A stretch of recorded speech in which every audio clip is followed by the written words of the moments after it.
Hey, folks, welcome back to Rugby Ascendant segment here on Chris Wyatt Africa and on the Rugby Ascendant channel itself. This is Chris in Central Pennsylvania. And my guest today is Johannes Neets Gericke from South Africa. That's probably not quite right. How's that, Neets? Not bad. Not bad. I will accept that. You'll accept that. Okay. You'll take that for $5 Rand. Yeah. So you are a player there with Rugby ATL. And oops, there's something flying in the screen there. Looks like a little very quick.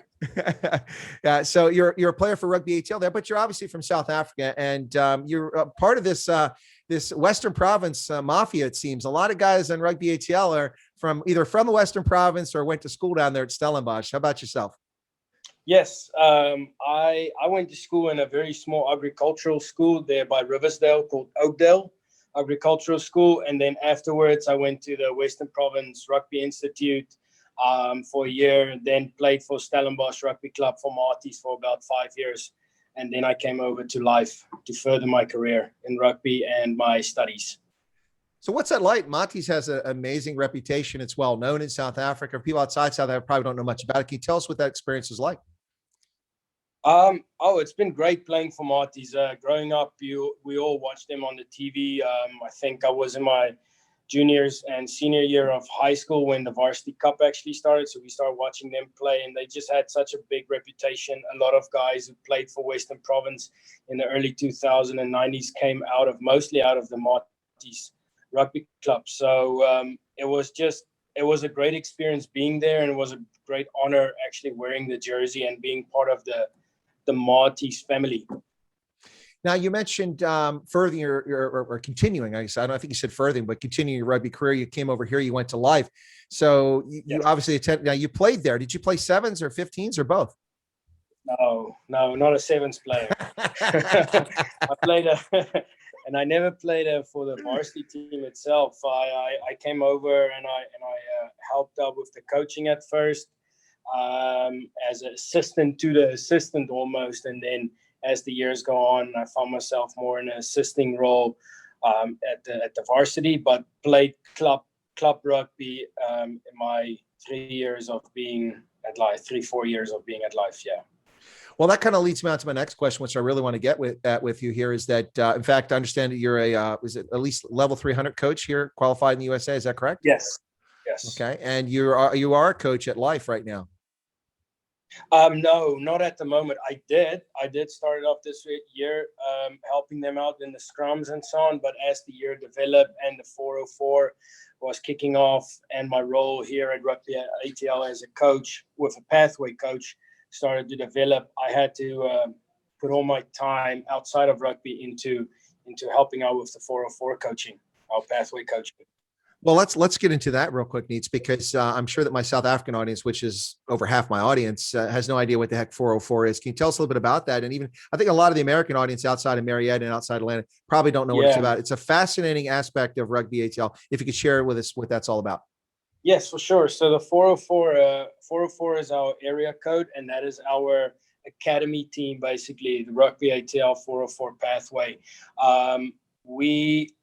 Our idea of the 404 is to draw players in from different clubs and then have a competitive season in the fall, meaning, well, like this year is going to be September, October, November, and so on, and play competitive teams against other academies and so on. And it's just another type of pathway. You see guys coming out of the collegiate drafts and being at university, but then there's also club players that's not been seen, obviously, or sometimes, and then the 404 gives them that opportunity to compete in a different level, just underneath MLR level.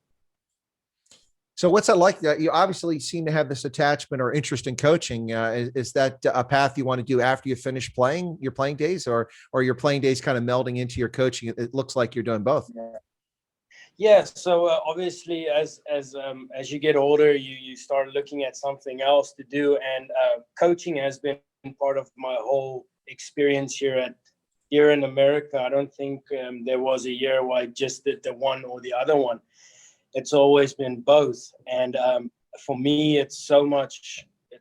You learn so much while you're still actually playing, because you get coached by these world-class coaches, and then you just apply what you've learned to the players. And actually coaching what you've learned helps you with your performance at the end of the day too.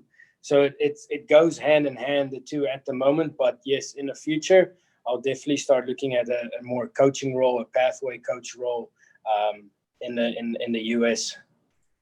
Well, it's interesting because you're also part of this. Now it's well, I don't want to say pipeline. It's not really a pipeline, but certainly there's a special relationship between Life University and Rugby ATL. Not only do they play right there on Lupo Field, which is on Life University, but there's a lot of direct connection between players and I think maybe some of the execs as well between Rugby ATL and Life. Has that been something that's been very helpful for you to find your way into playing with Rugby ATL, or is it just happenstance? Oh, no, for sure. No, the connection between Life and Rugby ATL, it goes very deep. As you know, our coaches both coached at and played at Life. So the connection there it will always be there, and the two does have a soft part in their heart for each other. Yeah. Now, what were you studying at Life? I did my postgrad master's in positive psychology. I did my master's in positive psychology at Life. So yeah. So okay, hang on a second. Okay, let me positive psychology. Positive psychology. Yeah. That sounds like something we're in desperate need of during the era of pandemic. Positive psychology. Certainly absolutely. In South Africa at the moment, I'm sure people could really use that positive psychology. Goodness. That's interesting. I don't think I'm familiar with that academic discipline. That's pretty interesting. Is it a relatively new one, or it's just one that I'm unfamiliar with? Well, it's just that, people always, and how we've seen it is in psychology, they look at what's wrong with you and then they're trying to help you. Positive psychology, you just look at it at a different part. You say, what is good with this, or what is all the positive in this person's life, and how can we make those positives overflow so much that the negative don't even exist. So you look for the positives in people's lives, and you find ways to accentuate that so that that's the focus. Exactly. Oh, well, I like that. That makes sense. Okay. And it fits with coaching as well. Oh, of course. Yeah. That type of mindset is way better than a negative mindset. Now, I scoured your social media a while back. I'd sent you a request on LinkedIn. I don't think you check your LinkedIn very often. It's been pending for a long time, but not that much. So a while back, I scoured I'll go check it right after this. Okay. All right. Thanks. But I scoured your social media a while back and did a little trolling of you, not in an evil way, but just to learn more about you. And you seem to have an awful big interest in the outdoors and in the sea and water. Did I get that right? Yes, no, I love the ocean. Most of my life, I grew up next to the ocean. So the ocean is a big part of me, of who I am. Yeah. Now, I think I saw some stuff there where, unless I'm getting this wrong, where you have a tie now to the Chesapeake Bay, which I'm from Baltimore originally. So that's what got my attention. I do. Yes. My fiance is from Baltimore. Yeah. Okay. All right. Big Ravens fan. So it forced me to also be a Ravens fan now.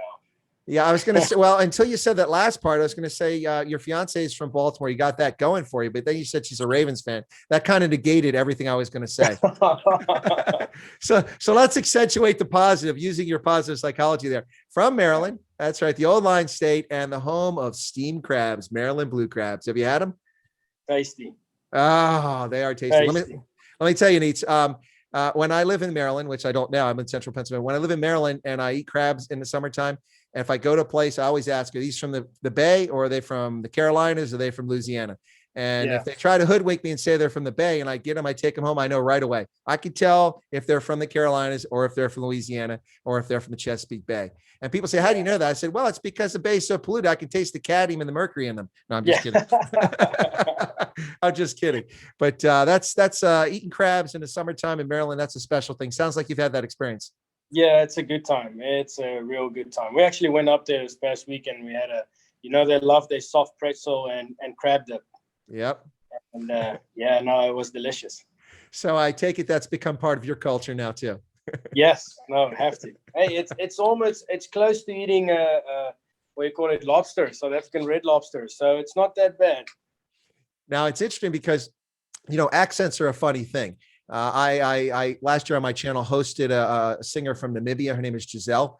She sings in Afrikaans. And when I put her on, most South Africans didn't know who she was. But even though she lives in South Africa, she's the one that sang that song Sight Vest about Southwest Africa. That's, I mean, you might have heard a few years ago. That's who she is. Anyway, I had her on my channel, was promoting her channel. And all these people in South Africa who never heard of her says, she sounds like she's from Namibia. I said, yeah. And I'm like, how'd you know that? Well, because I can tell the accent. They can tell the difference in the Afrikaans accent between, because she's from Grootfontein. She's from up there. And she's from up there. So it's a very different accent than, say, the High Veld or the Western Cape or something like that. Now, little thing to let you know about here. If you're in Baltimore, there's a Dundalk accent, there's an Essex accent, there's a Glen Burnie accent, there's a Greenhaven accent, there's all these accents. You got to tune your ear to that. So if you're ever there, that way you'll know if it's safe to talk to people around you or not.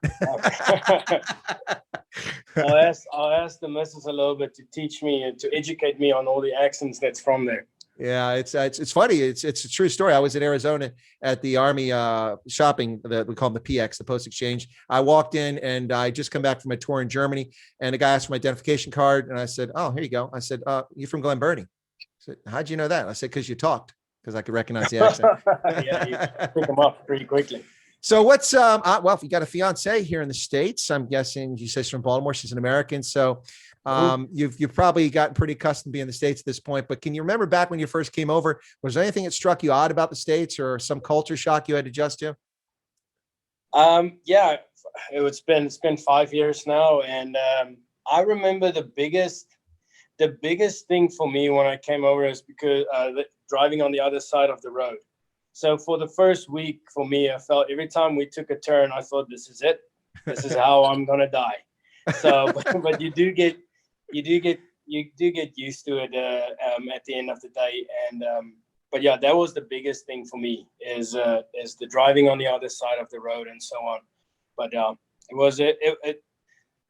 they have the Americans here in Marietta, Georgia, has been so good that they made me feel at home so much that it wasn't that big of a shock at the end of the day. Yeah. Well, I have to say that, you talk about life obviously there, but I assume you're talking about Rugby ATL too, making people feel at home. Yeah. And that seems to be a pretty consistent theme. Every player from the team and coach that I've interviewed talks about that sense of team and that sense of community and how people are really made to feel welcome there. It's really refreshing, in a business that's trying to get off the ground like Major League Rugby. There's got to be some bumps along the way, especially for clubs financially and stuff like that. But when they have that welcoming attitude for players, it's really got to make you feel right at home there. And it's nice change of pace. Yeah, no, it is. It's real nice, I must say. So what's your favorite part about the sea? Are you into deep sea fishing, or you like to sailboat, or you just like to hang out on the beach and go swimming? Oh, no, offshore. Okay. Onshore fishing. Sorry, onshore fishing. Yeah, just from the side, from the beach, from the rocks, just being in the ocean. Anything with it. All right, excellent. Well, listen, Neets, it's a pleasure chatting with you here. I'm gonna thank you for the time that you've given us today, and also it's interesting. And thanks for sharing with us a little bit about the 404 Academy, which people don't really know much about. That's a nice approach to it. And you guys have got 2 games left, looking pretty good. Yes. As I share with the other guys, the Free Jacks have done you a big favor because now Rooney's not nipping at your heels. They've got NOLA nipping at their heels, and actually NOLA's ahead of them. So now they got to fight NOLA for that second spot, and you guys can just focus on winning the last 2 games and getting to the playoffs. Yeah. The big focus is we focusing on us the last few weeks, and it's definitely helping us. So that's why I think. Whatever the other teams do, whatever happens, the key thing for us to focus on us, trust our system, and just start and keep executing what we do best. Well, you guys have done a lot best this year, to say the least. It's been a very interesting season to watch you guys throughout the season and watch a team gel and come together. Best of luck. You're missing a few internationals now with the Eagles and the Canadian guys out, but you still look like you're pretty strong there. So bye, Donkey, for your time. I appreciate it, and we wish you the best of luck the rest of the season. Donkey, yeah, thank you very much. All right, cheers, Neets. Cheers, bye-bye.